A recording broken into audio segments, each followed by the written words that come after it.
बिस्मिल्लाहिर्रहमानिर्रहीम। जी, मेरा नाम खालिद हुसैन है। मैं बतौर एएसआई लास्ट स्टाफ पीटीएस फ़र्रुखाबाद में अपनी ड्यूटी सर अंजाम दे रहा हूँ। हमारा आज का मौज़ू है जी तिब्बी इमदाद के बुनियादी असूल।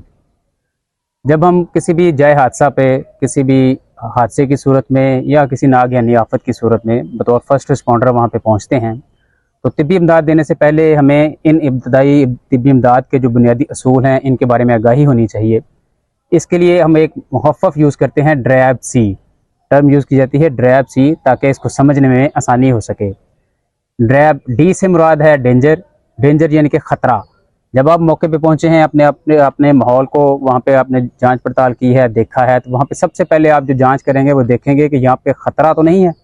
ख़तरा मरीज़ को नहीं देखना, खुद जिसने फर्स्ट रिस्पॉन्डर के तौर पे काम करते हुए वहाँ पे तिब्बी इमदाद देनी है, वो भी देखेगा कि मेरी ज़ात को या मेरे जिस्म को या मुझे तिब्बी इमदाद देते हुए वहाँ पे ख़तरा तो नहीं। इसकी मिसाल आप समझ लें कि जैसे आप वहाँ पे कोई अर्थक्वेक आ गया था या कोई दहशतगर्दी का कुआ हो गया था या किसी जगह पे आग लग गई है, तो इस सूरत में आपने देखना है कि इमारत शिकस्ता हो, दीवारें टूटी हुई हों या वहाँ पे मज़ीद आफ्टर शॉक्स का ख़तरा हो, आग लगी हुई है, उस सूरत में आपकी तरफ जो शोले हैं हवा का रुख इस तरह हो कि वो हवा के रुख की वजह से आग आपकी तरफ आ रही हो, तो उस सूरत में सबसे पहले आप देखेंगे कि आप खुद को भी ख़तरे से दूर करेंगे और उसके साथ आप जिस बंदे को, जिस मरीज़ को फर्स्ट इमदाद देने जा रहे हैं, उसको भी उस खतरे से दूर करेंगे। तो इसलिए पहली टर्म यूज़ की जाती है डी। डी से मुराद है डेंजर। उसके बाद आपने ख़तरे से खुद को दूर कर लिया, उस मरीज़ को भी दूर कर लिया, फिर आप देखेंगे मरीज़ का रिस्पॉन्स। आर से मुराद है रिस्पॉन्स, यानी कि आप मरीज़ का रिस्पॉन्स चेक करेंगे कि मरीज़ किस हालत में है, वो कैजुअलिटी किस नोयत की है, वो ज़िंदा है या अल्लाह ना करे उसकी डेथ हो चुकी है। उसको रिस्पॉन्स चेक करना पहली जिम्मेदारी है आपकी। रिस्पॉन्स चेक करने के बाद आपने फिर देखा उसका एयरवेज। ए से मुराद है एयरवेज। एयरवेज से मुराद है कि आपने उसके जो मुंह है, नाक है, गला है, उनको चेक करना है कि जब आपने उसकी तनफ़्फ़ुस वगैरह के मामलात को आगे लेके चलना है तो उसमें कोई चीज़ रुकावट तो नहीं, नाक में, मुंह में या गले में कोई ऐसी रुकावट तो नहीं कि जिसकी वजह से उसके तनफ़्फ़ुस में रुकावट है। एयरवेज आपने चेक कर लिया। उसके बाद आपने बी से मुराद है ब्रीथिंग।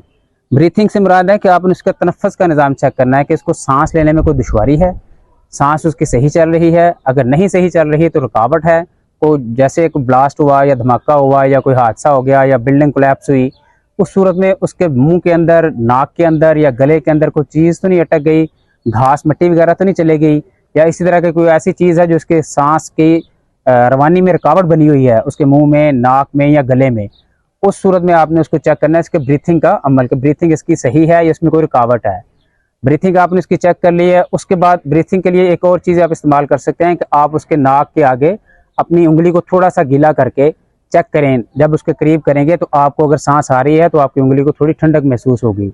दूसरा तरीका इख्तियार किया जा सकता है कि कोई शीशा हो, इसी तरह की कोई शीशा और छोटी सी चीज़ हो जैसे ऐनक है या इसी तरह की कोई क्रिस्टल टाइप चीज़ हो जो आप उसकी नाक के करीब रख सकते हैं। नाक के करीब रखने से अगर वो सांस ले रहा है तो थोड़ी सी नमी आना शुरू हो जाएगी। गर्मी है तो थोड़ी नमी कम आएगी, अगर सर्दियों का मौसम है तो उस सूरत में वहाँ पे नमी आपको शीशे पे वाज़े महसूस हो जाएगी। तो आपने उसकी ब्रीथिंग का चेक कर लिया। फिर उसके बाद आप चेक करेंगे सी से मुराद है सर्कुलेशन ऑफ ब्लड, यानी कि आप उसकी नब्ज़ और दिल की धड़कन, ये दोनों चीज़ें चेक करेंगे कि आप उसकी नब्ज़ के ज़रिए इसकी रवानी ठीक है, नब्ज़ मुतासर तो नहीं है, नब्ज़ डूबी तो नहीं है। इसी तरह आप उसकी दिल की धड़कन को भी चेक करेंगे कि दिल की धड़कन ठीक है, दिल की धड़कन में कोई रुकावट तो नहीं है या दिल की धड़कन भी रुकी तो नहीं हुई है, क्योंकि इन्हीं की बुनियाद पे आपने आगे इसकी जो इब्तदाई तिब्बी इमदाद की चीज़ें हैं, बीसी तकनीक है और सीआरपीसी जो है वो सारी आपने इस पर अप्लाई करनी होती हैं। तो उम्मीद है आपको आज का लेक्चर ये पसंद आया होगा। शुक्रिया।